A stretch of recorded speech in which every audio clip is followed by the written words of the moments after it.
Sociologue de la santé est avec nous ce soir pour nous édifier sur la dure épreuve que traverse la société togolaise et évaluer les différents paramètres pouvant conduire à un reconfort. La société civile a aussi son mot à dire dans cette lutte commune contre le Covid-19. Nous donnerons tout à l'heure la parole à l'un des représentants. Le médecin épidémiologiste nous fera le point sur l'évolution de la maladie, mais nous mettrons beaucoup plus l'accent ce soir sur la santé des enfants contaminés et surtout sur l'importance de renforcer notre système immunitaire. Pourquoi, vous le saurez tout à l'heure. Nous ferons également un tour dans le secteur informel pour voir comment l'impact sociologique se fait sentir. Merci de nous prêter votre oreille attentive. C'est parti pour 1h30 d'échange. Le thème de ce soir, je vous le rappelle, c'est la société togolaise à l'épreuve du Covid-19.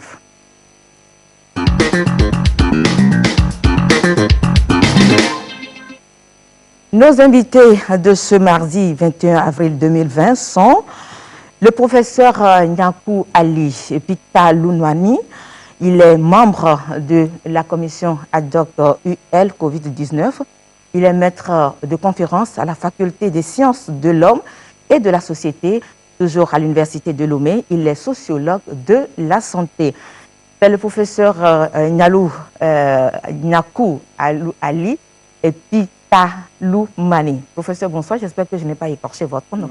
C'est bien. Bonsoir, madame. Comment allez-vous? Je vais bien. Et vous, vous allez bien? On rend grâce. On rend grâce. Merci d'être avec nous ce soir sur ce plateau. Merci aussi, madame, pour cette invitation. Oui, merci beaucoup. C'est un plaisir. C'est un plaisir pour nous. Docteur Hassan Amadi, Simon Pierre, il est médecin épidémiologiste et chef de division surveillance épidémiologique. Docteur Hassan, bonsoir. Bonsoir, Carole. Vous allez bien? Oui, ça va bien. Vous n'êtes pas trop fatigué par le train-train? Ben, on fait avec. On fait avec. Merci d'être là. Et à ma droite, nous avons Monsieur Mouzoué Kani. C'est bien cela, Monsieur Mouzoué Kani. Il est le président de la Chambre régionale des métiers de Lomé Commune. Monsieur Mouzoué, bonsoir. Bonsoir, madame. Vous allez bien aussi? Je vais bien. On rend grâce à Dieu. On rend grâce à Dieu, vraiment. Et le quatrième invité, à l'extrême droit, il s'agit de Monsieur Sena Alouka. Monsieur Alouka, il est le directeur de l'ONG Jeunes Volontaires pour l'Environnement, JEV Togo. Monsieur Alouka, bonsoir. Bonsoir, madame Carole. Merci beaucoup de l'opportunité. C'est un plaisir pour nous, chers invités. Donc, merci pour votre entière disponibilité. Merci de nous rejoindre dans cette émission pour partager vos informations avec nos chers téléspectateurs. Tout le plaisir est donc pour nous de vous avoir sur le plateau. Alors, la première question, tout de suite, je vais l'adresser au docteur Hassan. Docteur Hassan, quelle est à ce jour la situation épidémiologique du Covid-19 dans le pays? Est-ce que les chiffres sont en régression? On veut bien savoir. Merci pour cette activité d'information que la TVT organise à l'endroit de la population. Et alors, par rapport à la question, nous avons aujourd'hui suspecté près de 800 cas. Donc, nous avons environ 800 cas suspects, parmi lesquels 86 sont des cas qui ont été confirmés positifs. Et malheureusement, dans ce total de 86, nous avons eu 6 décès. Nous avons eu donc 6 décès, mais ce qui est bien, c'est que nous avons déjà 56 personnes qui sont guéries. Donc voilà le tableau que présente la situation aujourd'hui. Ok. On entend souvent vous parler de cas suspects, vous l'avez dit tout à l'heure, de cas probables, vous le disiez également, des cas confirmés, des cas actifs. Et tout cela, on veut bien comprendre la terminologie de ces mots-là, docteur Hassan. Oui, tout à fait. C'est vrai que c'est notre jargon, mais il devrait être accessible à la population. Alors, quand nous disons cas suspect, c'est-à-dire c'est un cas chez qui nous avons des éléments pour dire attention, il se pourrait que ce soit la maladie que nous cherchons. il se pourrait. Donc nous suspectons. Donc ce qui veut dire qu'en réalité, ce n'est pas encore un vrai cas. Donc c'est à ce cas, nous faisons un prélèvement que nous convoyons au laboratoire et c'est le laboratoire maintenant qui permettra de dire oui, c'est un vrai cas au vu des résultats positifs ou de dire non, ce n'est pas un cas et donc ce cas est écarté. Donc parfois la suspicion est un peu plus forte à cause des signes et des manifestations que nous observons. Et dans ce cas, nous disons attention, il est plus que suspect, mais comme il n'est pas encore confirmé, il est entre les deux niveaux. Et nous disons alors c'est un cas probable. Mais en réalité, le cas probable aussi va bénéficier de la même façon qu'un cas suspect de toutes les dispositions à prendre autour de ces cas-là. Et puis donc du prélèvement qui va aussi permettre de dire oui, il est positif, donc c'est un vrai cas. Non, ce n'est pas positif, alors ce cas est écarté. Donc voilà, cas suspect, cas probable. Et les cas confirmés, ce sont les cas pour lesquels nous avons un résultat positif du laboratoire. Maintenant, l'autre terminologie, cas actif, c'est les cas pour des cas positifs qui ont été donc détectés positifs, mais pour lesquels il y a encore le virus. Pendant qu'ils sont en traitement, il y a encore le virus dans leur organisme. Donc, jusqu'à ce que, puisque nous suivons biologiquement les cas sous traitement, quand nous avons donc des critères pour dire c'est négatif au laboratoire, on ne trouve plus le virus dans l'organisme de ces gens, alors on les déclare guéris et ils ne sont plus donc des cas actifs. Donc on oppose les cas actifs aux cas guéris. C'est ça. Merci beaucoup pour l'explication. Professeur Niapou, vous êtes sociologue de la santé. Est-ce que c'est une branche de la médecine? Là, on ne va pas rentrer dans cette polémique-là, mais ce qui nous importe ce soir, c'est de savoir votre apport en tant que sociologue de la santé dans cette lutte généralisée. Merci beaucoup, madame, pour cette question. D'abord, je vous remercie beaucoup parce que très souvent, on n'a pas ces occasions qui permettent de porter à la connaissance du public l'immensité des champs que couvre la sociologie de la santé. La sociologie de la santé n'est pas une partie des sciences de la santé. Nous travaillons sur certains objets de la médecine, mais pas avec le même regard. Donc, la sociologie de la santé est un secteur de la sociologie, donc qui s'intéresse à l'impact de l'organisation sociale et des aspects de la culture sur la construction du corps et sur l'ensemble des événements qui sont liés au corps physique. Donc, nous ne sommes pas une partie de la médecine. Mais vous avez bien voulu savoir quel est l'apport de la sociologie. On peut le dire sur le plan scientifique et sur le plan pratique. C'est vrai, aujourd'hui, on le sait. Et toutes les informations que nous avons sur le Covid-19 sont produites par les milieux médicaux et épidémiologiques. Il y a peu de visibilité qu'on retrouve sur les recherches en sociologie. Donc, dans ces milieux scientifiques, on retrouve peu la présence des sciences de la société. Donc, pour peut-être répondre plus brièvement à votre question, nous disons que nous savons aujourd'hui beaucoup de choses sur le Covid-19.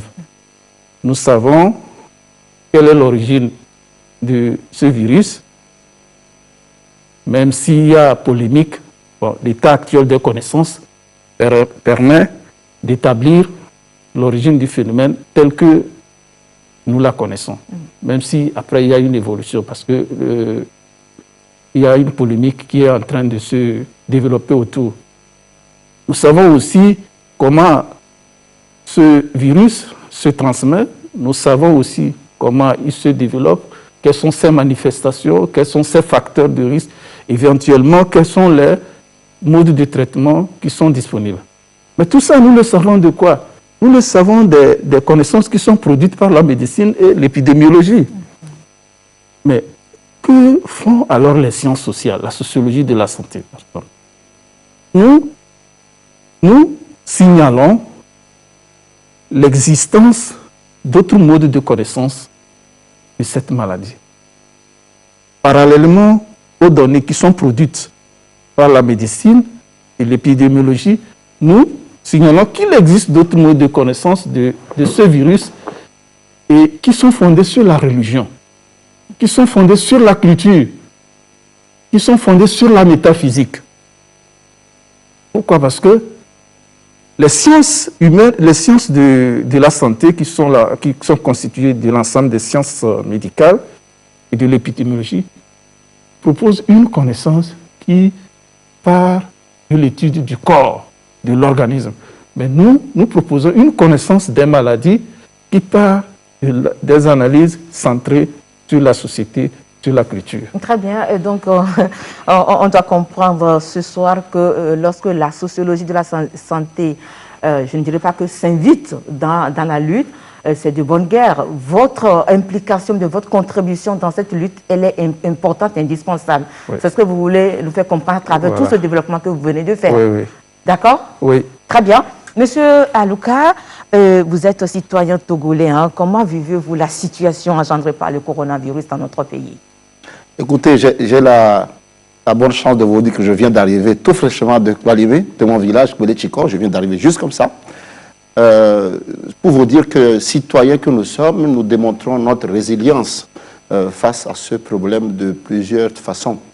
Moi, ça a été un peu difficile pour moi, en tant qu'être vivant, de supporter le couvre-feu. Donc j'ai dû me réfugier un peu chez moi pour prendre un peu plus d'air, aller au champ, vivre avec les gens, vivre avec des étudiants qui aussi sont rentrés. Donc je le vis plutôt bien.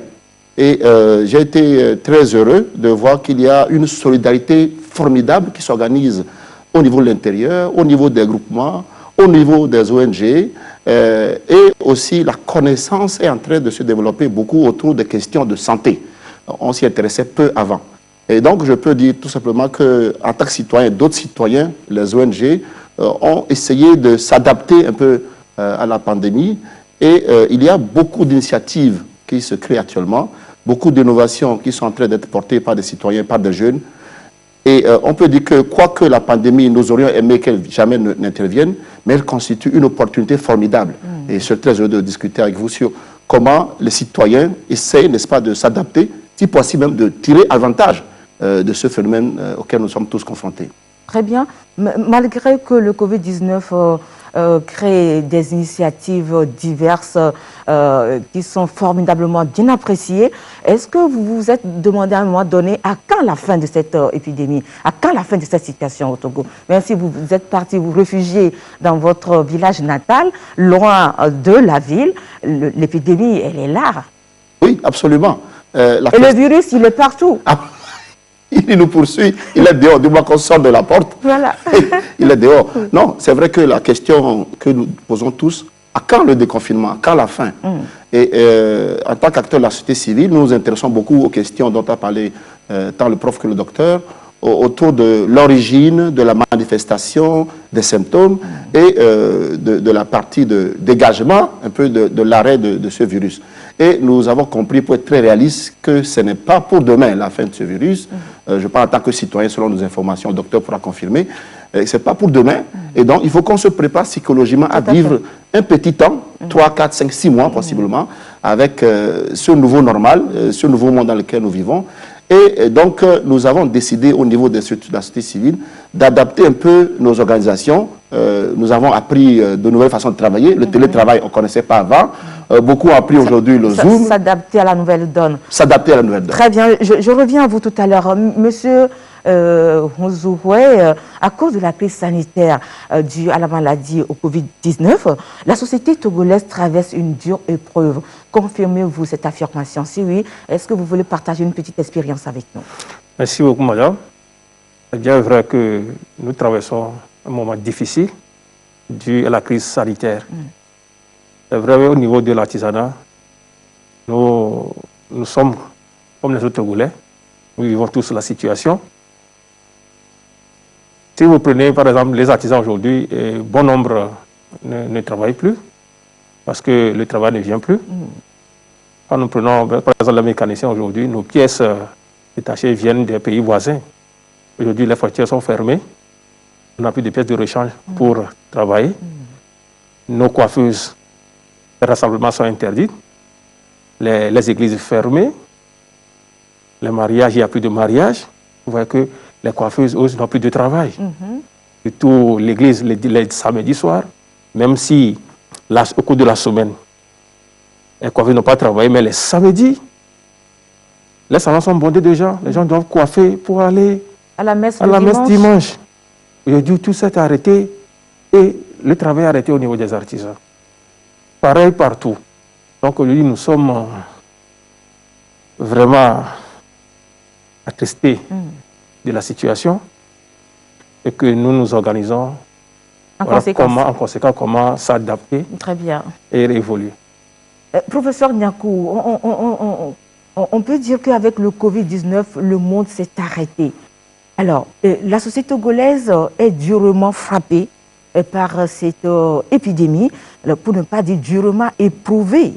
Quels sont les différents aspects qu'on peut évoquer en tant que sociologue? Bon, et il faut reconnaître que sur le plan de la relation, comme je venais de le développer, entre un phénomène biologique et un phénomène social, les manifestations sociologiques prennent diverses dimensions.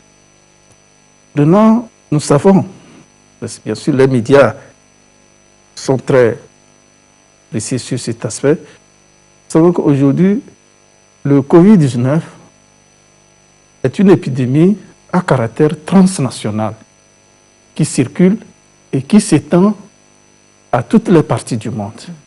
Mais qu'est-ce qu'on constate? Il y a une variabilité. La façon dont le Covid infecte, la façon dont le Covid se transmet, se répand est différente d'un pays à un autre, d'une partie d'un pays à une autre, d'un groupe social à l'intérieur d'un pays à un autre. Maintenant, revenons au niveau de notre pays. Et nous? Oui, au Togo, puisqu'il y a eu beaucoup de discours sur les réseaux qui se sont développés. Bon, quelles sont les situations qu'on peut retenir comme ayant joué un rôle dans la transmission, dans le contact du pays avec le virus et dans la répartition inégale de la transmission? Alors, qu'est-ce que nous avons constaté? C'est que aujourd'hui, on ne peut pas isoler le contact du pays avec le virus des flux des Togolais et des étrangers résidant au Togo dans la mobilité avec l'extérieur. Et c'est à l'extérieur, les gens se sont retrouvés dans des interactions avec les populations des pays qui étaient affectés avant le Togo. Donc, quand les gens sont revenus dans leur pays, ils ont transmis le virus à leurs contacts dans leur lieu de résidence. Et c'est pourquoi nous constatons qu'il y a une répartition géographique inégale du virus. Et si nous prenons les données de l'OMS jusqu'au 19 avril, vous voyez qu'il y a eu 53 cas importés. Il y a plus de cas importés par rapport aux contaminations locales. Donc, sur un plan géographique, il y a l'importance du flux de déplacement vers l'étranger et il y a le statut de résidence, le lieu de résidence des cas, que ce soit importés ou que ce soit les contaminations locales. Parce que quand quelqu'un revient, il rejoint là où il habite. Et c'est de là où il habite qu'il transmet le virus. Il y a aussi sur un plan peut-être beaucoup plus constructif, c'est-à-dire un plan de l'imagination, de la façon dont les gens interprètent le virus. Comme je le disais, quels sont les modes de connaissance que les gens utilisent? Et là, on peut distinguer deux groupes. Il y a certains, parmi nous, Togolais, qui acceptent comme évidentes les données produites sur le virus qui viennent des médecins et des épidémiologues. Ils acceptent ça et ils suivent les gestes barrières tels qu'ils sont définis par le médecin, par le gouvernement et par les épidémiologues. Est-ce qu'ils ont tort d'agir ainsi? Mais vous voulez parler de la réaction de la population? Oui, ça c'est une partie. C'est-à-dire, eux, ils réagissent en acceptant comme évidentes toutes les solutions qui sont proposées par les médecins, qui sont proposées par les épidémiologues, bref, les gouvernements, parce que les gouvernements relaient les mesures ou les informations qui proviennent des milieux scientifiques. Mais maintenant, il y a une autre partie, il y a une partie des Togolais qui fondent leur connaissance du virus sur les croyances religieuses et sur les croyances culturelles. Et là, on rejoint une dimension importante, le fatalisme. C'est-à-dire, il y a d'autres, à partir donc de la métaphysique, de la religion et de la culture. S'il vous plaît, professeur, je ne vous coupe pas la parole, mais comme le masque vous dérange, veuillez pincer un peu le haut du nez, voilà, et vous serez un peu tranquille. C'est bon maintenant? Ça peut aller? Oui. D'accord. Donc, comme je disais, il y a d'autres qui fondent leur connaissance sur la religion, sur la culture et sur la métaphysique, et qui deviennent finalement fatalistes. Certains, parce qu'ils pensent que, en fait, le virus... C'est une punition de Dieu, par exemple. Voilà, ils considèrent que le virus est déjà préétabli. Le virus étant déjà préétabli, les gestes barrières n'en sont plus utiles. Puisque que tu suives les gestes barrières ou tu ne les suives pas, le destin est déjà prêt, le destin est programmé. Le destin est programmé par le sort. D'accord, professeur, votre développement... Il y a un autre élément, puisque c'est pour expliquer la variabilité, peut-être qu'il y a un ou deux éléments que je vais ajouter, puis peut-être qu'on va évoluer. En plus de cet élément, il faut aussi voir ce que nous appelons la relativité des objectifs de santé. C'est trop fort, professeur. Il faut oublier que vous êtes ce soir devant vos étudiants et donc parler dans un langage accessible. Oui, c'est-à-dire que la relativité des objectifs de santé, bon, c'est juste pour dire que la formule souvent qu'on utilise, la santé d'abord, la santé avant tout. Aujourd'hui, nous savons dans ce contexte que cette formule trouve une expression pratique parce que tous les secteurs de la société sont aux arrêts, sauf le secteur santé.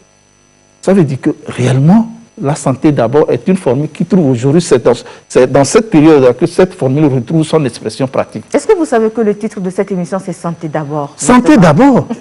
Mais santé d'abord, c'est vrai. Mais est-ce que réellement, cette expression qui, sur le plan général, trouve cette formule qui trouve son expression pratique, est-ce que dans la réalité, chez les individus, la santé est toujours mise devant, avant les autres objectifs? Non. Priorité santé. Professeur, nous allons évoluer. Oui. Nous allons évoluer, s'il vous plaît. Docteur Hassan, chez nous, c'est vrai que le confinement n'a pas été décrété, mais beaucoup de Togolais s'auto-confinent. Et pour ceux qui ont été contraints, justement, de le faire, ça a été une dure épreuve. Est-ce que vous êtes d'avis avec moi? Oui, tout à fait, tout à fait. Une limitation de liberté, une limitation de mouvement est toujours mal accueillie. Parce que l'homme, de par sa nature, doit beaucoup bouger. Et maintenant, c'est dans les mouvements de l'homme qu'il essaye aussi d'aller chercher ce qu'il lui faut pour survivre.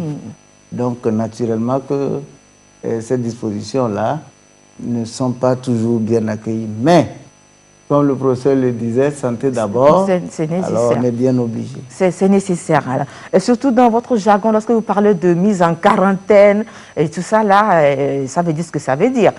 Très bien. Docteur, dites-nous, les cas confirmés aujourd'hui, vous avez parlé de 88 cas confirmés. 86. 86 cas confirmés. Est-ce que parmi ces cas contaminés ou bien confirmés et testés positifs, quels sont au total quel est le nombre total des enfants? Oui, là, on a 7 enfants de moins de 15 ans. 5 ou bien 7 vous avez? 7. 7 enfants. 7 enfants de moins de 15 ans. Depuis le début de l'épidémie. On a enregistré un décès.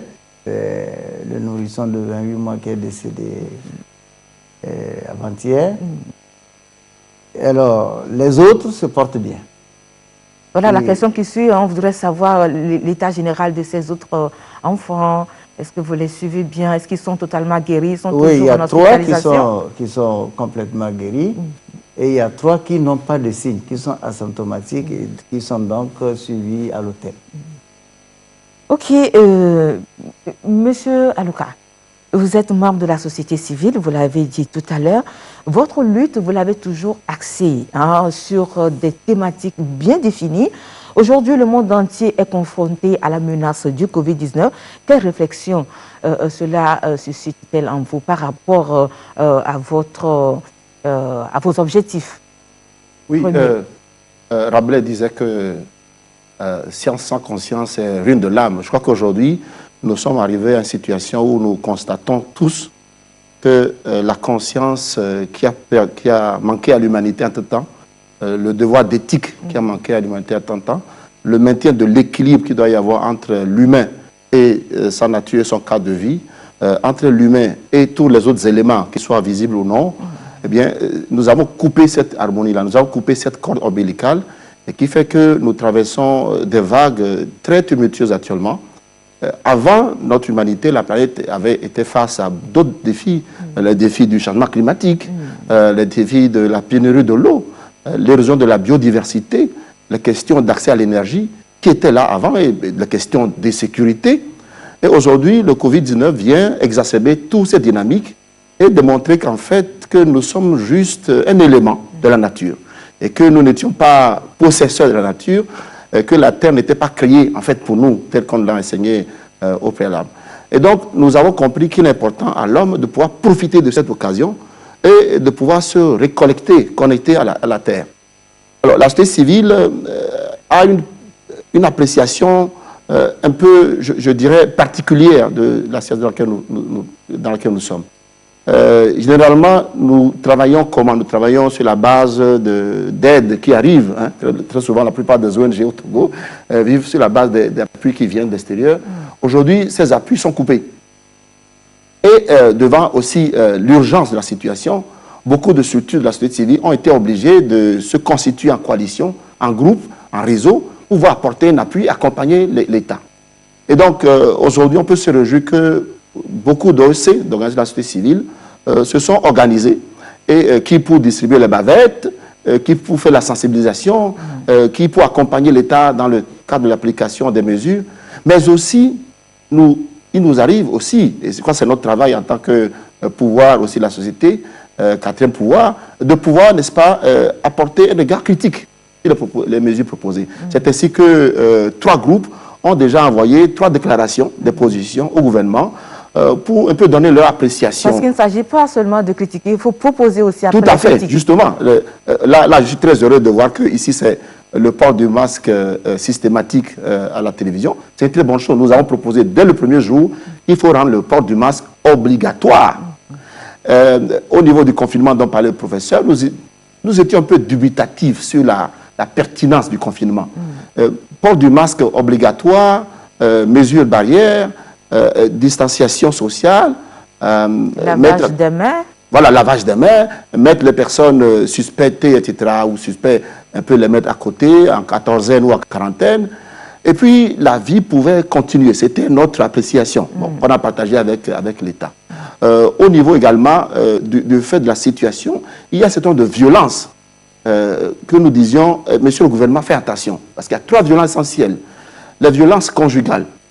L'enfant, il va à l'école, il revient. Donc, le temps de friction entre les parents, c'est peu. Mais aujourd'hui, on est là avec l'enfant, on le voit toute la journée, on découvre son enfant, papa découvre le beau-père. Donc, il y a plein de violences conjugales qui sont en train d'émerger et c'est notre job d'alerter l'État. Il y a des violences au niveau de, je crois, plutôt inégalité sociale. Avant, tu sors de la maison, tu reviens, bon, c'est toujours ces 2 mètres carrés.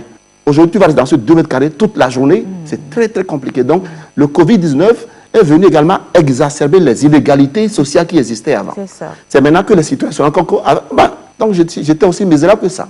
Et puis, le dernier, du fait de l'interrelation entre les hommes, avec ce qu'il faut appeler les choses, telles qu'elles sont les bavures policières, que le ministre a bien reconnues, les citoyens qui ne respectent pas aussi, n'est-ce pas, les mesures de gouvernement, mais également parfois un petit zèle de la part de certains de nos frères en treillis qui ont occasionné des violences. Donc nous sommes en train de monitorer, de suivre tout ce thème. Donc voilà comment la société civile est en train de s'organiser. Sous forme de plaidoyer. Nous faisons justement ce plaidoyer-là.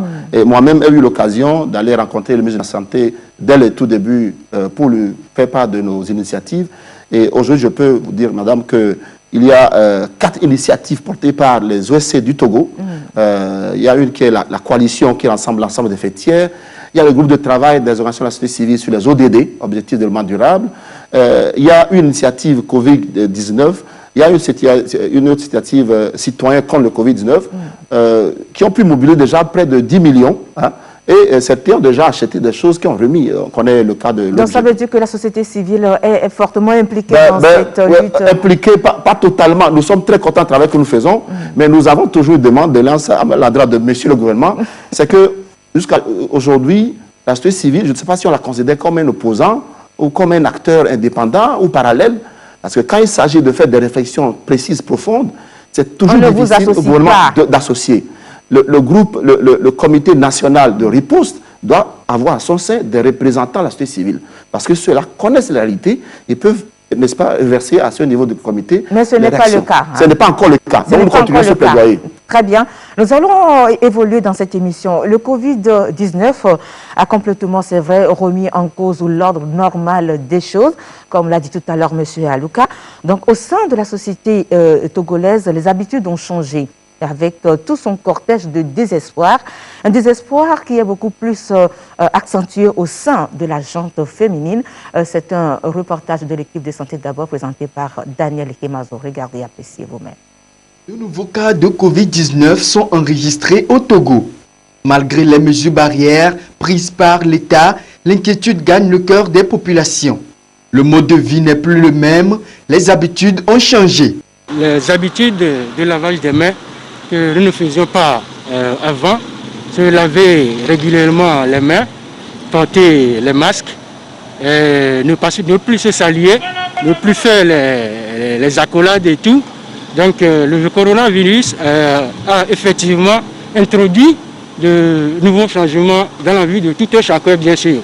La circulation n'est plus normale comme avant. Les gens fermaient leurs boutiques. Bien sûr qu'il n'y a pas de confinement total. Mais là, les gens, même, vous allez à Sigame, vous allez vous balader sur les routes, les gens d'eux-mêmes ont fermé leurs boutiques. C'est après quelques jours que tu vois encore la situation devenue un peu plus normale qu'avant. Puisque dès les premiers instants, quand le gouvernement a parlé de cette maladie et qu'il n'y a pas eu de confinement, certains se sont confirmés. Face à ce mal, tout le monde a peur. Pour ces femmes commerçantes qui sont obligées de joindre les deux bouts avant de pouvoir nourrir leur famille, c'est l'incertitude totale. En servant le client, on n'est pas sûr de ne pas être infecté ou infecter le client, même si nous respectons les mesures barrières. On se demande à quand la fin de cette pandémie. On s'est couvert la tête, les oreilles et le nez. Nous avons de l'eau de javel sous la main. Nous avons très peur du coronavirus. Mais à cause de la crise, nous continuons pas à vendre. Sinon, on serait resté à la maison. D'un seul coup, on nous dit de porter les bavettes dans le pays, couvrir le nez, laver les mains et d'être à 1 mètre l'un de l'autre. On essaie de le faire, mais véritablement, on n'arrive pas à vendre. Même pour qu'un client vienne acheter, il a peur. Toi, le vendeur aussi, tu as peur. Nous avons tous peur. Toi qui es devant moi actuellement, je ne sais pas si tu es atteint et moi aussi. C'est pourquoi nous avons tous peur.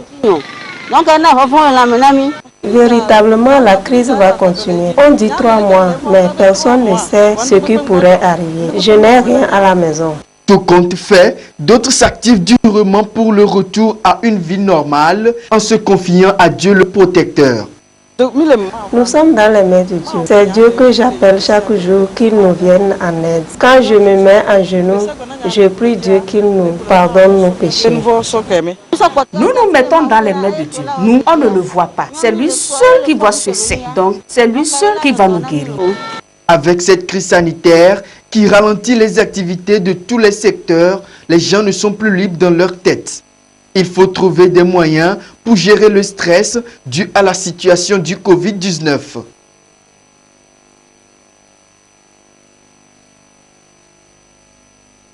Voilà, merci beaucoup Daniel Himazo. Monsieur le sociologue, alors est-ce que les femmes constitueraient la cible la plus durement éprouvée par le Covid-19?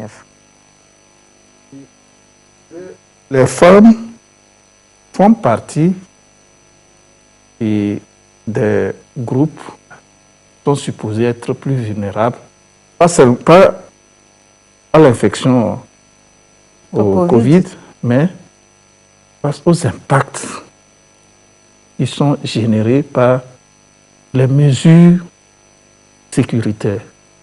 Donc le confinement, les mesures de distanciation, les cordons sanitaires qui sont installés. Donc je vois beaucoup les femmes subir plus, puisqu'il y a déjà des désavantages qu'elles cumulent socialement.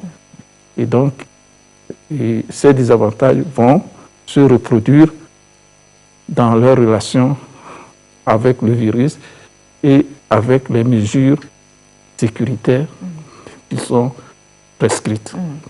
Non, ce n'est pas seulement les femmes, mais il y a plusieurs groupes. Peut-être que, bon, si on a l'occasion, plusieurs groupes qui se constituent en groupes vulnérables.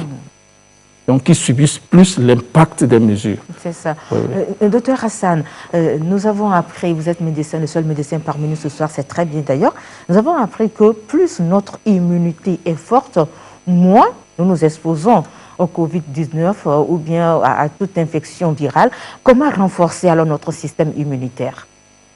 Ah oui, bien sûr. Quand on a un système immunitaire faible, on est exposé à toutes les infections. Pas seulement virales, mais parasitaires et bactériennes. Toutes les infections, toutes les maladies, on peut les faire. Alors, lorsque on est en situation de faiblesse d'immunité, il faut peut-être maintenant voir comment est-ce qu'il faut remonter cette immunité-là. Mais en réalité, pour un homme normal, il est à un certain niveau d'immunité, donc il ne peut pas gravir d'autres échelles, mais il peut faire des efforts alors à son niveau pour maintenir une bonne immunité. Alors pour ça, il faut éviter de fatiguer l'organisme. Un organisme fatigué, faible, affaibli, devient déjà vulnérable. Donc, au rang des dispositions ou bien de ce qu'on pourrait conseiller aux gens pour pouvoir avoir une bonne immunité, c'est ne pas se stresser et apprendre à bien se reposer. Donc le sommeil. Un bon sommeil, c'est-à-dire réduire les fatigues inutiles. Ça va aider à avoir une bonne immunité. Mais bien sûr, il faut bien manger. Il faut avoir une alimentation équilibrée. Ouais, donc, malheureusement, nous, dans notre contexte de pauvreté, ce n'est pas aussi facile, mais quand même, il faut avoir une alimentation bien équilibrée. Et lorsqu'on est malade, il faut bien prendre son traitement, bien prendre ses médicaments, pour éviter donc de tomber dans une faiblesse d'immunité. Ouais, donc, ces différents éléments. Je parlais tout à l'heure de stress. Le stress aussi est un élément qui affaiblit l'immunité. Donc, il faut éviter. Mais là aussi, il faut dire que ce n'est pas aussi facile. Parce que nous recevons des coups tous les jours, au service, à la maison, en société et tout ça. Et ça crée du stress. Mais maintenant, il faut apprendre soi-même à lutter contre ces situations-là. Donc voilà ce qui peut nous aider. Mais c'est vrai que quelques médicaments pourraient être conseillés. Des médicaments qui apporteraient de l'énergie à l'organisme, comme des vitamines, la vitamine C par exemple, ou la vitamine D. Ça peut aider à relever le niveau de l'immunité.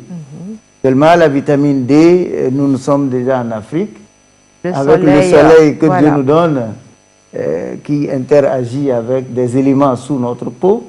Ça nous permet donc nous-mêmes de fabriquer suffisamment de vitamine D. Très bien. Vous avez parlé d'une alimentation équilibrée. Dr Hassan, il semblerait que l'alimentation peut être aussi source de contamination du Covid-19. Est-ce que vous avez l'information? Oui, quand on dit alimentation, alors on dit d'abord les aliments. Et ensuite, on dit aussi la cuisson des aliments, le traitement à la cuisine, puis après, l'ingestion même de l'aliment. Alors, au premier point, dans les aliments, nous avons le virus. Vous avez vu les premières hypothèses qu'on avait à Wuhan, en Chine, que ça proviendrait des fruits de mer. Et il faut savoir aussi que le coronavirus, il peut atteindre des oiseaux, des animaux, il peut atteindre tous les êtres vivants.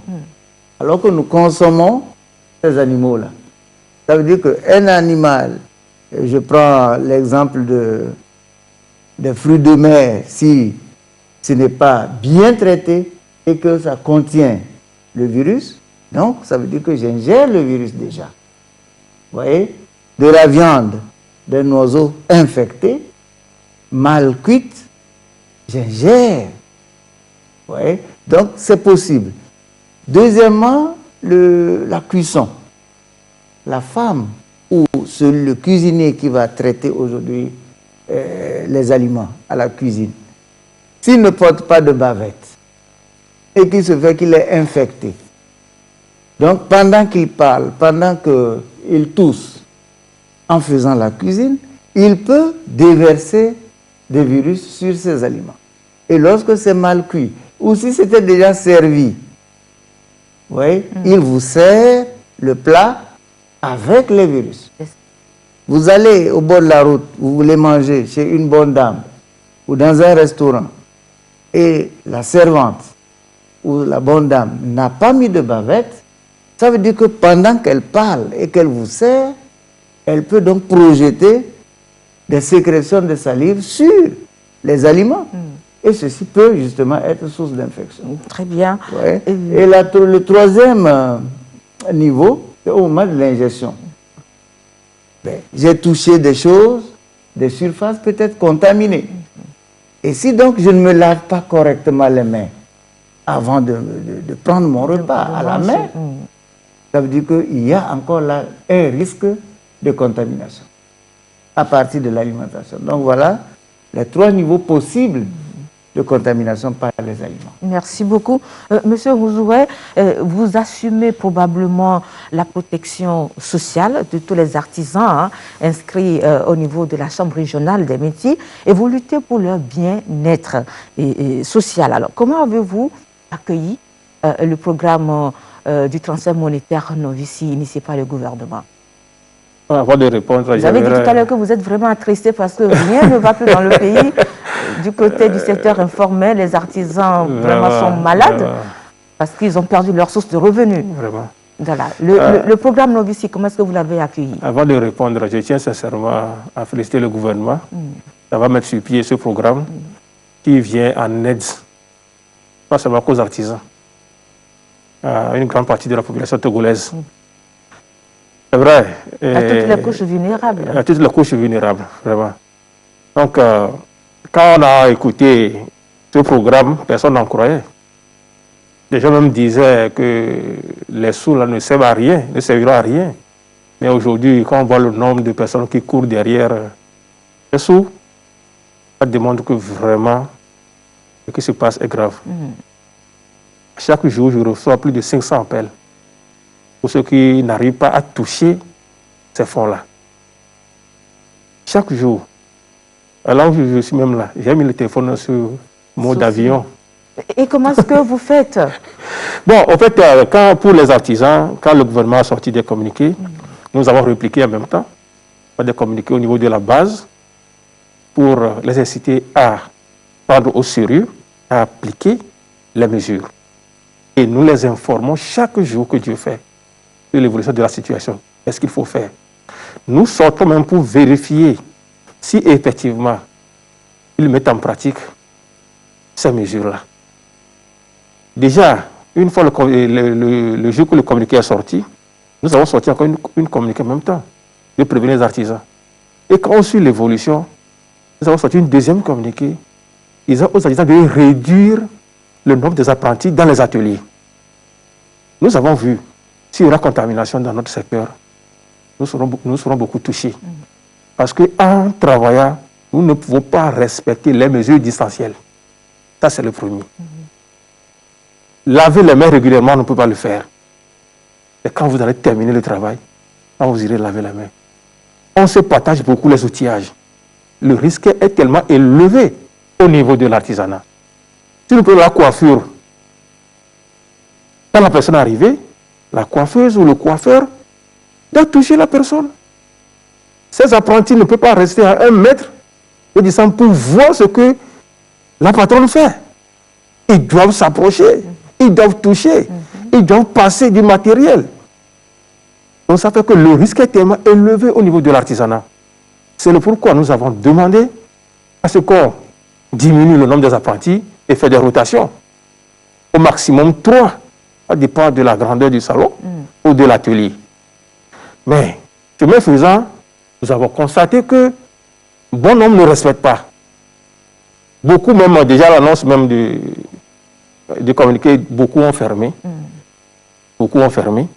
Ceux qui sont là aujourd'hui sont là, ils continuent. Nous sommes passés par les radios pour demander l'appui des parents à retenir un peu leurs apprentis, les enfants, à la maison. Parce que comme certains patrons ne voulaient pas respecter les mesures, nous avons sollicité l'aide des parents. Aujourd'hui, bon, qu'on ne voit pas efficace. Parce que quand on sort toujours, on voit dans les salons une dizaine d'apprentis. Et quand vous vérifiez, ils ne sont pas protégés. Quand vous approchez de ça, en qui sortent leur bavette de leur poche pour mettre. Et là où on trouve que c'est grave, il faut vraiment que les gens aient une prise de conscience totale pour se protéger et protéger les autres. C'est important. Monsieur Mouzoué, tout à l'heure, vous avez dit que vous recevez beaucoup de coups de fil venant des artisans qui n'arrivent pas à rentrer en possession des fonds de novices. Alors, lorsqu'ils vous appellent comme ça, vous êtes débordé et vous avez mis votre portable sous un mode d'avion, vous venez de le dire. Qu'est-ce que vous leur répondez? Quelle action vous menez pour pouvoir les aider à rentrer en possession de leurs fonds? Est-ce qu'ils doivent bénéficier normalement de l'État? Déjà, quand les informations remontaient à notre niveau, nous avons saisi notre ministère, développement à la base, qui nous a instruit de ramasser les dossiers de ces artisans en difficulté. Alors, je parle des estimations d'hier soir. Ce que nous avons comme dossier, ça atteint 1138. 1138 dossiers? Dossiers. Nous avons déposé ce matin au niveau de notre direction de l'artisanat. Et d'autres qui viennent actuellement, il n'y a pas les chiffres. Ce qui demande que, malgré le programme, un bon nombre de difficultés pour toucher. Et pour toucher aussi, il y a beaucoup de facteurs dans cette difficulté.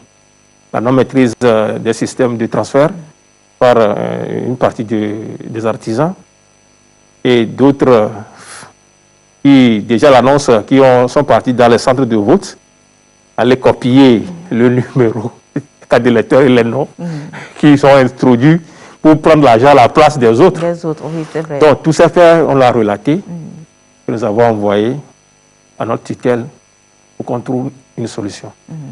Et donc, vous êtes dans l'attente de cette solution-là. Inch'Allah, ça va arriver, tout sera réglé et chaque artisan ou bien chaque personne qui fait partie de la couche vulnérable sera vraiment satisfaite. Monsieur Alouka, vous êtes président de JVE Togo. jeunes volontaires pour l'environnement. Et votre credo, c'est entre autres veiller au mieux-être des jeunes au sein des communautés et en prônant la justice sociale. Vous venez de parler de l'inégalité sociale qui se crée avec cette situation du Covid-19. Alors, nous sommes en face d'une crise sanitaire grave. Quelle orientation donnez-vous à cette lutte généralisée? On vous voit avec quelques gadgets là à vos pieds. Est-ce que vous voulez nous faire ce soir des démonstrations? Non. Je crois que l'émission est très importante. Notre rôle consiste justement comme vous, parce que les médias font partie de la société civile, la grande société civile, et nous donnons une orientation en termes de l'information. Parce que vous savez, nous avons affaire à deux crises là. Il y a une pandémie et une infodémie. Alors l'infodémie, c'est toute la masse d'informations. C'est les fake news. Les fake news qui circulent à tout bout du champ. Je ne sais pas qu'est-ce qui prend les hommes de vouloir juste fabriquer des informations pour apeurer d'autres citoyens. Donc notre job consiste à donner cette information parce que parfois aussi, les médias classiques ou le véhicule d'information officiel, parfois c'est difficile de croire. Et les jeunes, nos membres, les ONG, tout le monde demande à savoir qui croit finalement, parce qu'on voit que soit la science a échoué, soit la médecine a raté son corner, soit on est dans une situation où l'homme doit reconnaître qu'en fait, où la science doit reconnaître qu'ils ne sont pas censés tout savoir, qu'il est possible que des pans de l'information leur échappent, que parfois on peut retrouver au niveau des anciens. Parce qu'on a vu dans cette pandémie-là, qu'au-delà de fake news, il n'y a presque pas eu de vérité. L'OMS a dit des choses à corriger, l'État chinois a dit des choses à corriger, les États également. Bon, donc, nous cherchons à savoir la bonne information à donner aux jeunes.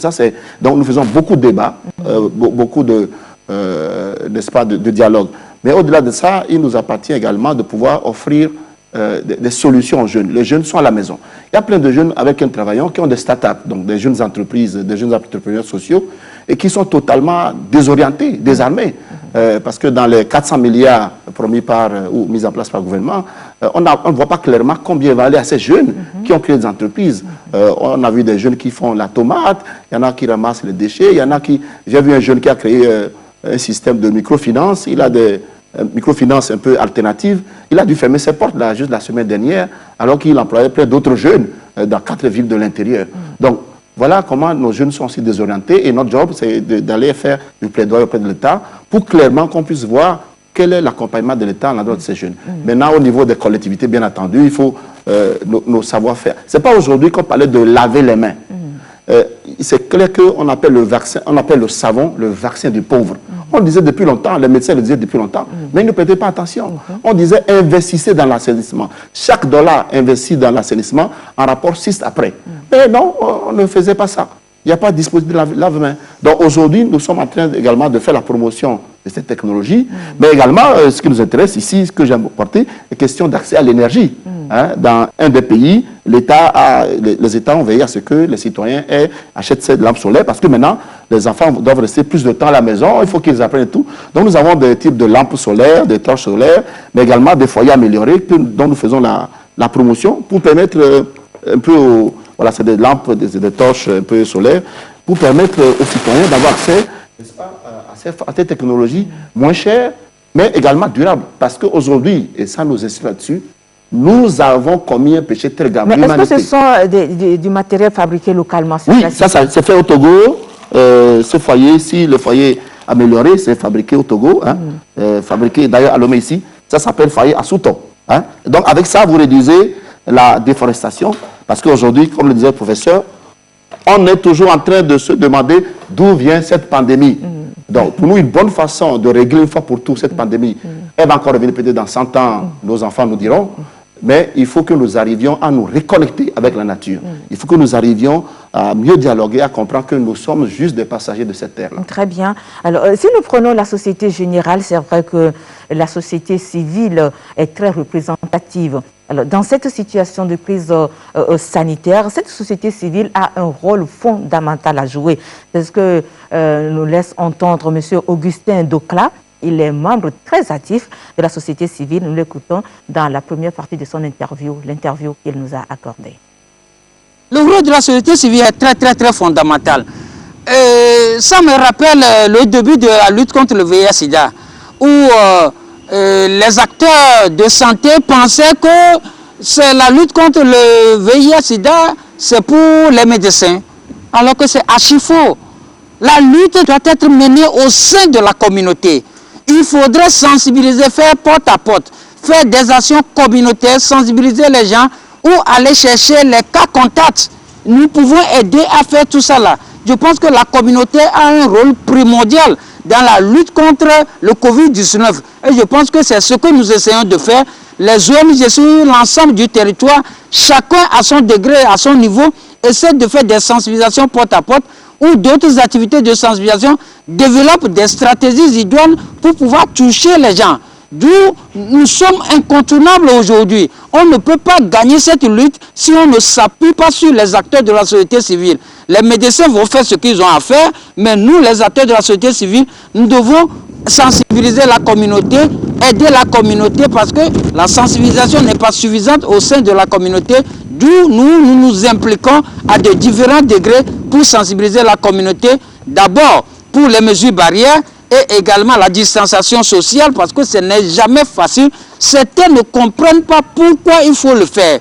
Est-ce que vous voyez? Certains ne comprennent pas pourquoi il ne faut pas rendre la visite à quelqu'un si ce n'est pas nécessaire. D'où il faut continuer par maintenir ces mesures. Et si je ne vois que les acteurs de la société civile à faire ce genre d'activités de sensibilisation, les leaders communautaires comme les chefs traditionnels, les leaders religieux également, mais nous particulièrement les organisations de la société civile, les ONG et les associations, je pense que c'est notre rôle et nous sommes aux côtés de l'État pour pouvoir aider à ce que les gens ne s'infectent pas pour une prise en charge en milieu hospitalier. Merci beaucoup, Monsieur Dokla. Je ne vais pas demander à Monsieur Alouka s'il est d'avis avec Monsieur Dokla, parce que je connais déjà votre réponse. Alors, professeur Niakou, quel est l'impact direct de cette épidémie sur notre système de santé? Selon vous, en tant que sociologue, avec votre regard de sociologue, est-ce que le Covid-19 a fragilisé notre système de santé ou bien il a plutôt renforcé pour le plus grand bien de nos sociétés? Bon, moi, je dirais tout simplement que la crise liée au Covid a entraîné une recomposition du système de santé. Bon, si nous considérons les différentes mesures, les mesures sanitaires, les mesures sécuritaires, les mesures sociales et les mesures économiques, on peut s'en rendre compte que toutes ces mesures ont pour vocation de reformuler ou de redéfinir le sens que l'on donne au système de santé. D'abord, il faut voir au niveau des ressources humaines qui sont utilisées dans la santé. La situation du Covid a renforcé leur efficacité. Ça a aussi eu un impact sur ce que nous appelons la technologie médicale, le système d'information médicale, le financement même du système de santé et éventuellement la gouvernance. Parce que ça appelle, la crise du Covid appelle à une nouvelle gouvernance, à une nouvelle direction. C'est ça. Donc, en fait, moi je considère que le Covid ne peut pas aujourd'hui être maîtrisé sans une révision du contenu que l'on donne au système de santé. Et réellement, c'est là où peut-être que je vais rejoindre M.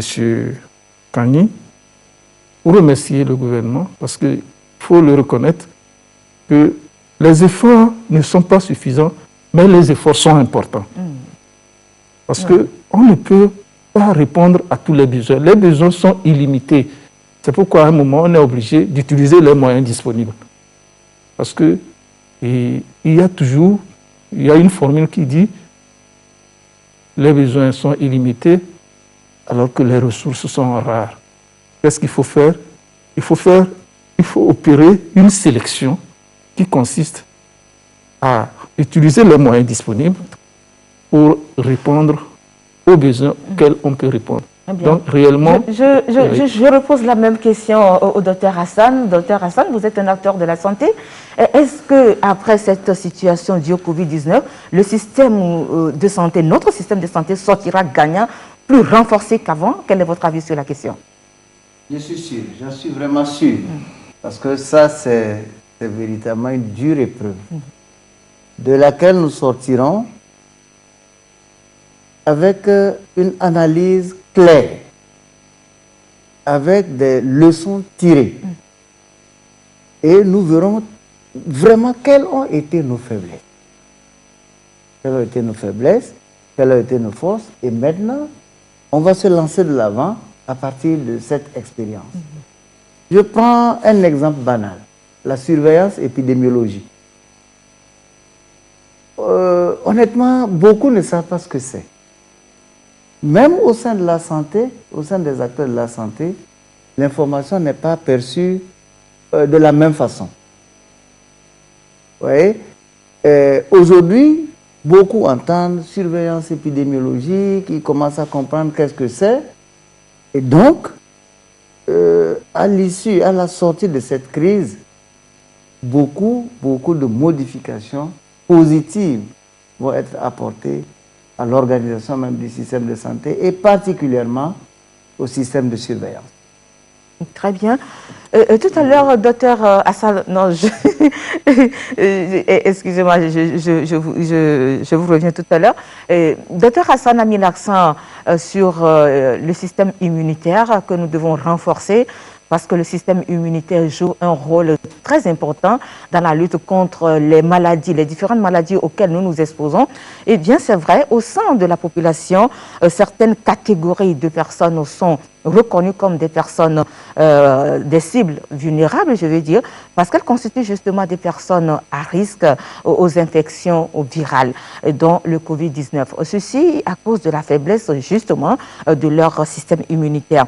Les PVVIH, par exemple, comment le réseau des associations des PVVIH au Togo s'implique-t-il dans la lutte contre le Covid-19 en vue de préserver la santé des PVVIH qui sont déjà éprouvés par la maladie du VIH-Sida? Regardez, c'est la seconde partie de l'interview que nous a accordé M. Augustin Tokla. Nous sommes sur tous les fronts, notamment pour sensibiliser les personnes vivant avec le VIH et à adopter les mesures barrières que le gouvernement a mis en place ou bien que nous connaissons, et également la distanciation sociale. Je pense que c'était très important. Mais aussi sensibiliser les structures de prise en charge des personnes vivant avec le VIH à pouvoir adopter les mesures barrières pour ne pas se mettre en situation de risque par rapport à tout ça. Mais RASPLUS n'est pas la seule structure communautaire pour mener ces genres d'activités. Nous avons l'ONG AV Jeunes également qui a développé une application qui permet aussi aux gens d'avoir toutes les informations. L'ONG Espoir Vie Togo également qui a un numéro vert 80 00 0011 également que les gens peuvent aussi solliciter, avoir des informations en lien avec cela. Alors tout cela également nous permet tout ensemble au vu des lignes directrices dessinées par l'État ou le chef de l'État de pouvoir quand même contrer cette infection, de pouvoir sensibiliser les personnes vivant avec le VIH. Particulièrement pour les personnes vivant le VIH encore, aujourd'hui nous sommes en semi-quarantaine. Demain il peut y avoir un confinement total. Mais voir comment est-ce que les structures peuvent quand même donner des médicaments de plus de 3 mois aux personnes vivant avec le VIH. Si demain on nous dit de ne plus sortir à cause de ce Covid-19, que les personnes vivant avec le VIH aient des médicaments. Maintenant, ceux qui ne peuvent pas avoir 3 mois parce qu'ils ne prennent pas bien et autres là, comment est-ce que les associations qui les prennent en charge puissent leur apporter les médicaments à la maison? Rappeler aux gens, aux uns aux autres, à tout le monde, notamment les personnes qui ont une immunocompétence dépressive, de pouvoir quand même adopter les mesures, de rester chez soi, de faire le lavage de mains, de bien prendre correctement les médicaments, notamment les ARV, pour renforcer le système immunitaire. Et après, on prie que le Covid ne passe pas par nous. Nous sommes approchés d'un certain nombre de partenaires pour pouvoir nous accompagner, notamment l'ONU-SIDA, qui nous accompagne dans des activités de sensibilisation média sur les radios et autres, de pouvoir aussi faire des affiches et des dépliants pour distribuer, pour sensibiliser les structures de prise en charge des personnes vivant avec le VIH-Sida. Et dès la semaine prochaine également, nous aurons à faire des distributions de dons en termes de gel hydroalcoolique, les gants et les masques pour pouvoir les mettre et se protéger contre cette activité.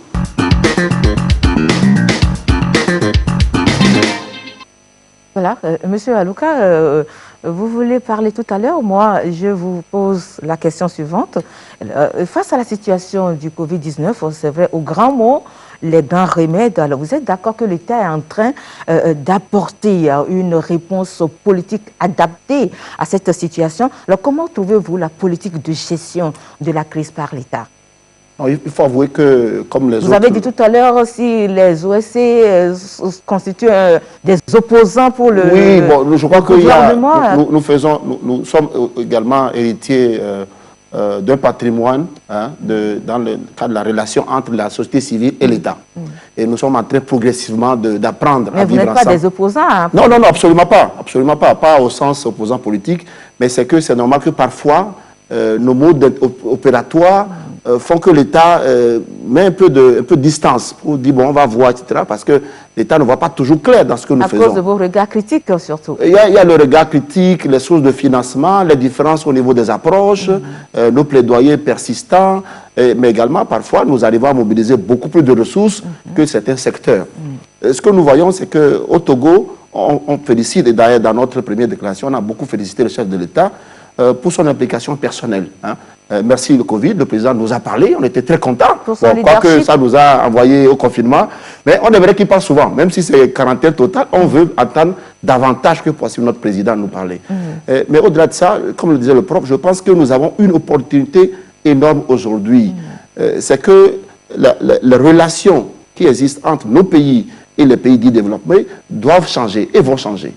L'opportunité que nous avons en Afrique, c'est de démontrer que nous devons apprendre à nous prendre en charge. Alors, les pays, l'Italie s'est mis à genoux, a payé au secours ses collègues, ils ne sont pas venus. Donc, nous également au Togo, et c'est pour ça que nous apprécions le fait que l'État a mis 400 milliards devant, pour dire, je m'engage. Si les gens viennent, c'est tant mieux. On se réjouit hier, c'est les 13 milliards que l'Union européenne veut donner. Ben, merci beaucoup, bienvenue. Mais l'État a déjà mis 400 milliards. On doit apprendre ça. On doit apprendre également à nous prendre en charge au niveau de la santé. La recherche, elle n'est pas blanche, elle est humaine. Il y a au Togo ici, et la société civile travaille avec des tradithérapeutes, des associations très crédibles. La recherche n'a pas de couleur. Voilà. Des associations de tradithérapeutes très crédibles, pas de charlatans, très crédibles, qui font de la bonne recherche. Et on félicite d'ailleurs l'Université de Lomé pour cette initiative formidable de recherche locale. Il nous faut apprendre à nous soigner au local. Pour renforcer notre immunité, il n'y a rien de mieux que l'alimentation locale. Nous devons apprendre à consommer ce qui est produit au Togo. Consommons bio. Coucou, entre-temps, au Midi Bataka. Produisons ce que nous consommons, consommons ce que nous produisons. Il n'y a rien de mieux. Maintenant, au niveau de la gestion, peut faire l'État, le rôle de la société civile, c'est s'assurer que les fonds qui doivent aller vont véritablement aux bénéficiaires, mais également, comme c'est la BAD qui a envoyé une alerte la semaine dernière pour dire attention, il y a des risques de corruption. Le chef de l'État s'est débrouillé pour trouver 400 milliards. Il est hors de question que des individus togolais puissent, n'est-ce pas, détourner ces fonds-là. Et c'est le travail de la société civile de veiller à ce que les fonds vont justement là où ça doit aller. On se réjouit qu'il y a des respirateurs qui sont arrivés. Comme vous l'avez dit, nous sommes très confiants qu'au-delà, enfin, la période post-Covid va être très importante pour nous. Le Togo va bien se positionner parce que maintenant, on a vu le derrière de tout le monde. Le système capitaliste néolibéral a échoué. L'OMS a tout fait. Donc, avant-hier, Tom a dit au revoir, je ne vous finance plus d'ailleurs. Donc, nous devons apprendre comment est-ce que nous nous prenons en charge. Et pour nous, c'est cet aspect que nous lançons à l'État togolais. Faisons les états généraux de notre système de santé. Faisons appel aux thérapeutes. Comme l'a dit le professeur tout à l'heure, il faut une dimension holistique. Ce n'est pas la pharmacie qui a le machin. Aujourd'hui, quand quelqu'un est malade, nous ne savons pas ce que fait la fièvre. Quand on est malade, paracétamol.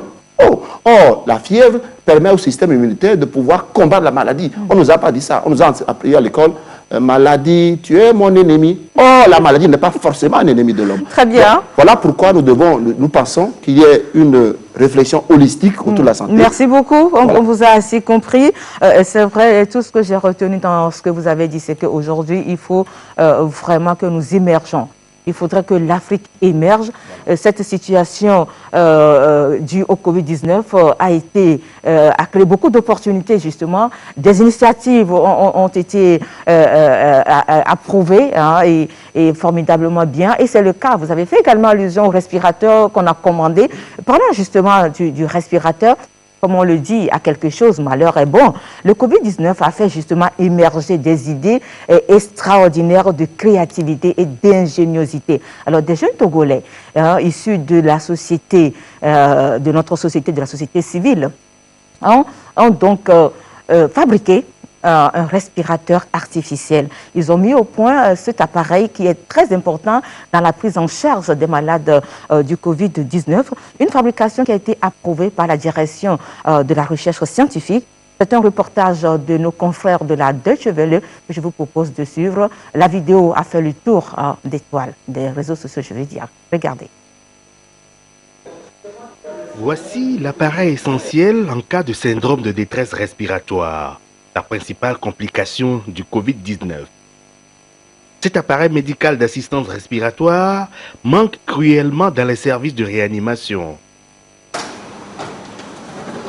De jeunes chercheurs togolais issus de différents laboratoires du pays se sont regroupés pour lancer le premier prototype de respirateur artificiel Made in Togo. Et l'idée, c'est d'assister le personnel soignant et de rendre accessible ce matériel qui permet d'aider ou bien d'assister la respiration des personnes en phase 3 de la maladie de coronavirus. Et ceci a été fait en s'inspirant d'oxygène et en utilisant de la ressource que nous avons localement ici. Nous avons découpé le matériau, assemblé, mis le système de contrôle électrique qui permet au docteur de régler la quantité d'air et la fréquence d'air à envoyer au patient pour l'aider à respirer en phase terminale. Il a été conçu à partir des matériaux locaux. Ce respirateur artificiel a été créé grâce à l'imprimante 3D. Et le prototype du respirateur est prêt. Il faudra qu'il soit approuvé par des experts médicaux. On aura besoin forcément que le personnel du corps médical puisse faire valider ce prototype-là pour certifier au fait que ça puisse vraiment être utile aux patients. La même équipe s'est lancée également dans la fabrication de visières. Donc après avoir fait le respirateur, nous avons pensé aussi aux visières de protection que nous avons fait. Nous avons découpé tout et imprimé certaines, c'est-à-dire les supports avec les films transparents pour que les médecins soient les premiers protégés afin de soigner correctement comme il se doit ceux qui seront atteints par le virus de Covid-19. Et dès qu'il a appris la nouvelle, le directeur de la recherche scientifique du Togo est venu s'enquérir de l'avancement des travaux. Il se dit très impressionné. Mais ce que j'ai vu ici, c'est déjà du top, du haut niveau. Et un tel respirateur a son rôle à jouer, non pas le même, mais sur tout le territoire national. Donc moi je trouve que c'est une très bonne initiative et j'encourage les jeunes qui travaillent ici à aller très vite. Et moi je verrai dans le cadre de la commission ce que je peux faire pour apporter mon appui à cette équipe-là pour passer à la production. Nous sommes au prototype, maintenant c'est de passer à la production rapidement. Après 2 semaines de travail acharné jour et nuit, ces jeunes ont démontré que les chercheurs africains peuvent se mettre ensemble pour apporter une réponse efficace aux défis du Covid-19 et surtout servir la communauté.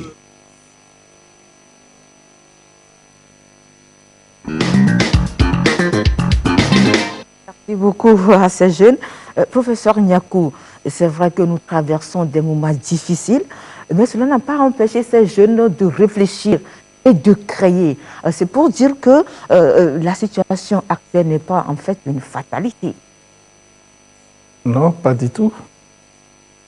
La situation n'est pas une fatalité parce que nous ne subissons pas les solutions. Nous ne pouvons pas subir des solutions.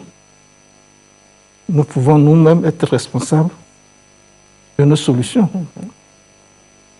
Et le Covid, comme je l'ai dit, n'est pas un malheur qui nous atteint sans que nous ayons une réaction. Nous ne devons pas nous laisser affaiblir par le Covid-19. Non, Docteur Hassan, ce n'est pas une fatalité. nous ne devons pas nous laisser affaiblir par le Covid-19.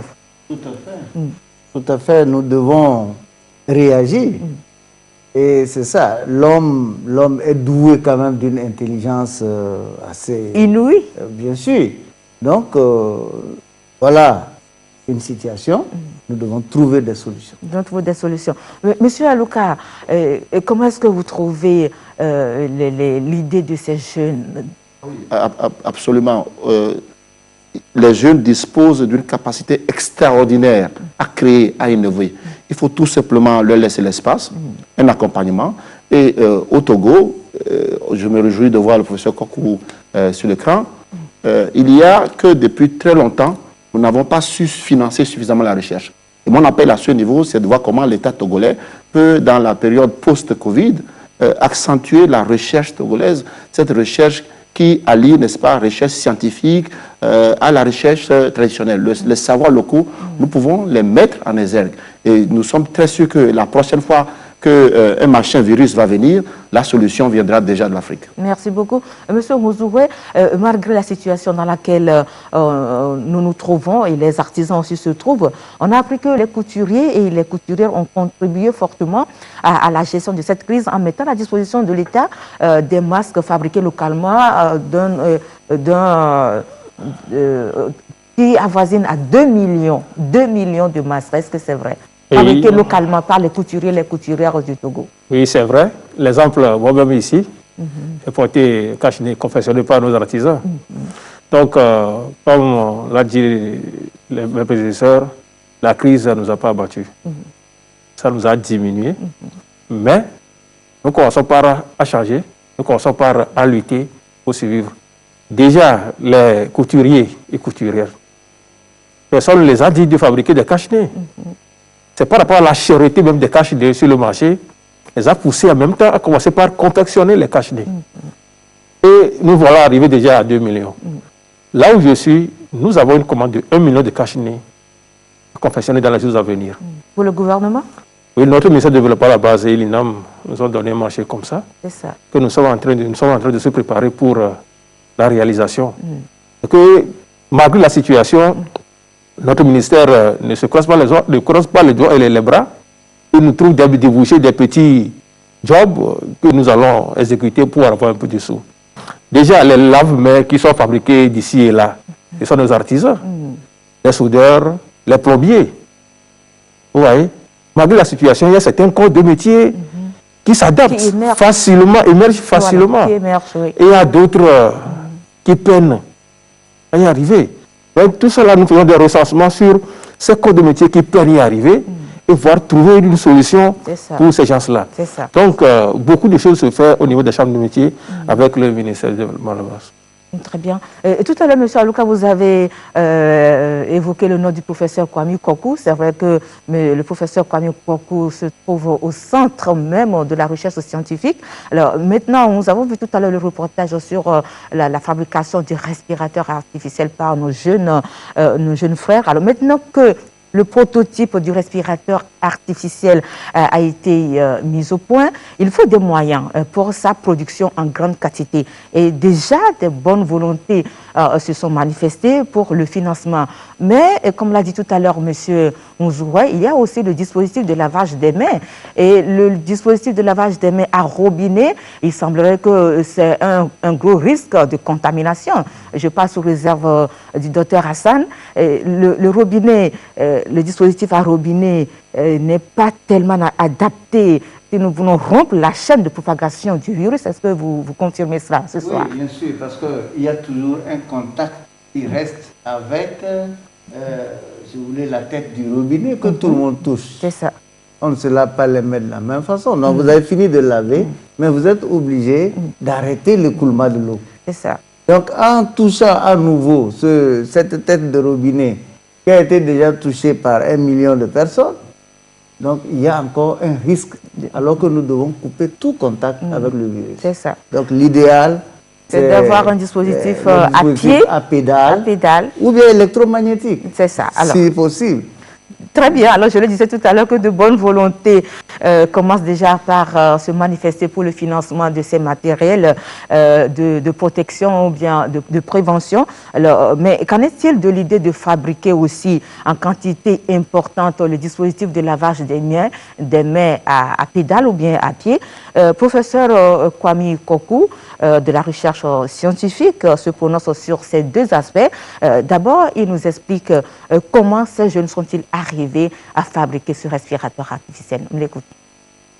Incubateur mis en place, je crois, en novembre dernier, grâce à un financement de l'Allemagne, et qui est situé au nord de Lomé, dans le quartier d'Amadahome, à la maison des jeunes là-bas. Donc, ils ont leur laboratoire là-bas et ils font beaucoup de choses, parmi lesquelles le respirateur. Alors, c'est une ingéniosité, effectivement, de mettre en place cet outil qui est très important. Et donc, vu l'effort de ces jeunes-là, il y a tant d'autres qui sont en train de créer, et c'est appréciable. Mettons tous ensemble nos efforts pour endiguer cette maladie. Le prototype est là aujourd'hui, il s'agit de passer à la phase production. Donc, cette phase production, les discussions sont en cours. J'ai même reçu des messages ce matin, une association qui est prête à leur donner de l'argent, à donner un coup de main. Donc également l'État, à travers l'université, veut commencer déjà par les appuyer à aller à la production.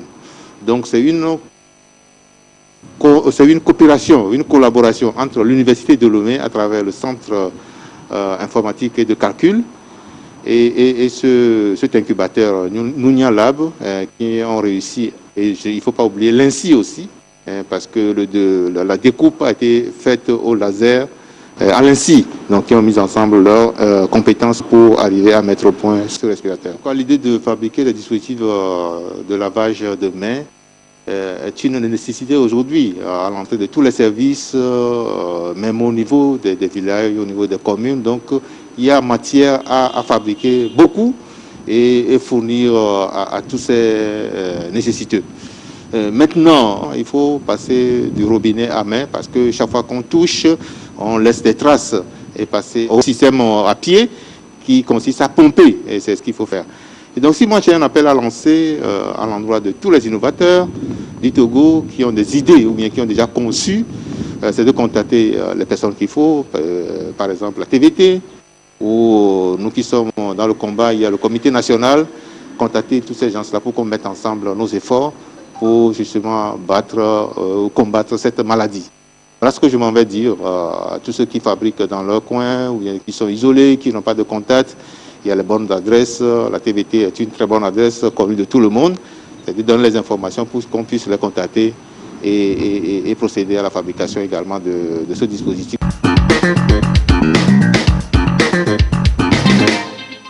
Voilà, l'appel est donc lancé à toutes les compétences duquel proviennent pour que la lutte soit effective et efficace. Professeur Niakou, dites-nous, c'est vrai que les activités de tous les secteurs socio-économiques sont durement touchées par les conséquences du Covid-19. Et du coup, la société togolaise dans son ensemble est bouleversée parce que déstabilisée par le Covid-19, la solution ou le réconfort à apporter à cette société se trouve dans quoi selon vous?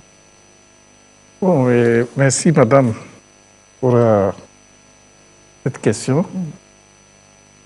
Et moi, je dirais tout simplement que les solutions dépendent des perturbations qui sont provoquées par le Covid lui-même et les mesures de riposte. Je pense que si je considère tous les éléments que mes deux collègues ont développés, il y a eu beaucoup de ruptures que le Covid lui-même et les mesures ont provoquées. Beaucoup de personnes ont perdu de l'emploi et en même temps, elles ont perdu les conditions de vie antérieures. Et si je considère ce que disait monsieur Et au niveau des habitats, par exemple, l'habitat locatif ou ce que nous appelons les habitats de cour, il y a des conflits. Il y a des conflits qui émergent du fait que le confinement demande une vie sédentaire. Et donc, ceux qui partagent un même habitat, une même cour, se retrouvent. Donc, il y a possibilité qu'il y ait des conflits. Un autre aspect que moi aussi j'ai observé, c'est que les cordons sanitaires qui sont installés, au début, je ne sais pas s'il y a une évolution, ces cordons créaient une séparation des familles, dont les membres n'ont pas pu se regrouper avant l'installation de ces cordons. Et puis nous constatons aussi que aujourd'hui, pour assumer le confinement, il faut avoir l'autonomie financière et il faut que celui-là qui assume le confinement, non seulement qu'il ait l'autonomie financière, mais qu'il soit moins dépendant de l'extérieur, c'est-à-dire de l'extérieur pour pouvoir produire ce qu'il faut. Si tu n'es pas autonome financièrement, tu ne peux pas. Donc, il y a un certain nombre de perturbations que le Covid et en même temps les mesures de riposte ont provoqué. Donc, vous demandez à savoir quelles sont les solutions. Il y a plusieurs solutions. Moi, je me suis posé une question sur la pertinence du couvre-feu. Moi, je me suis dit, si le couvre-feu a seulement pour but de faire respecter les mesures uniquement pour but, parce que j'ai vu qu'il y a d'autres fonctions que joue au couvre-feu. Mais si c'est juste pour faire respecter les mesures, honnêtement, je trouve que c'est un travail supplémentaire qu'on demande aux forces de sécurité. Pourquoi? La plupart des activités qui se déroulent la nuit, on les connaît. Les bars, même les mouvements des citoyens la nuit sont liés aux bars. Mais les bars sont fermés. Voilà. Professeur les bars sont fermés. On me fait signe qu'il ne nous reste que 3 petites minutes pour clôturer cette émission. D'accord. Donc, merci pour tout votre donc je vais terminer développement pour dire en une phrase. Oui, concernant donc, pour dire qu'il faut qu'on réfléchisse sur vraiment l'utilité du couvre-feu. Si c'est pour vraiment lutter contre lutter pour faire respecter les mesures. Pour éviter la propagation de la maladie. Moi, je trouve que toutes les activités durant la nuit, la plupart de ces... Nous n'allons pas ce soir critiquer les mesures du gouvernement. Non, je ne critique pas, mais je suis en train de réfléchir. C'est vrai que c'est votre point de vue. Nous allons fermer cette parenthèse. Nous sommes pratiquement arrivés à la fin de cette émission, mais permettez que nous volons juste 3 minutes pour clôturer en beauté l'émission en demandant au docteur Assad de nous rappeler rapidement les mesures barrières. Pour éviter le Covid-19, qu'est-ce qu'il faut faire? On ne cessera jamais de le répéter. Ah oui, pour éviter cette maladie, 2 axes. Le premier, c'est de couper le contact avec les sécrétions de l'autre. La salive, les sécrétions nasales de l'autre. Donc, éviter de donner et de recevoir. Donc, faire une barrière. Et ceci, c'est l'utilité du masque. Donc, avec mon masque, je retiens ma salive. Je retiens mes sécrétions nasales. Donc, je ne projette pas sur l'autre. Et de la même façon, l'autre aussi, je ne reçois pas de lui. D'accord? De la même façon, la distanciation sociale. Si je suis à 1 mètre, je suis hors du périmètre où il est possible de recevoir les sécrétions de l'autre ou de donner aussi. Donc, distanciation sociale. Éviter justement les groupes et les visites inutiles aux gens. C'est ça. Alors, le deuxième axe dont je parlais, c'est quand bien même tout ceci est mis en œuvre, c'est la main. Qu'est-ce que j'ai touché qui revient à ma face, à mon nez, à ma bouche. Donc, faire en sorte d'avoir des mains propres, débarrassées de tout virus. Donc, se laver très régulièrement les mains à l'eau et au savon. Voilà donc ces 3 dispositions que je voudrais bien rappeler à nos chers téléspectateurs et à toute la population. Merci beaucoup. Mais juste un mot. Demain, c'est le 22 avril, c'est la journée mondiale de la Terre. L'occasion pour nous de rappeler à la population mondiale et citoyenne togolaise que la crise dans laquelle nous traversons actuellement est une crise essentiellement issue du manque de respect de l'harmonie qui doit exister entre l'homme et sa nature. Donc, agissons bien, ne sacrifions pas le PND, le Plan national de développement, avec ses formidables Vous avez dit une phrase, M. Alouka. Oui, donc c'est important que la riposte ou la gestion de la crise soit respectueuse des objectifs du développement durable et du respect des principes des droits humains. Merci, merci beaucoup. Voilà, mesdames et messieurs, nous sommes pratiquement arrivés à la fin de cette émission. Tout le plaisir a été pour nous de vous l'avoir présenté. Merci pour votre compagnie. Merci, chers invités, d'être venus sur ce plateau et partager vos informations avec nos chers téléspectateurs. À la réalisation et à l'équipe de Santé d'abord, nous disons merci. Je vous retrouve demain dans l'émission Amina. Excellente soirée sur la première. Et on se dit à très bientôt. Bye bye.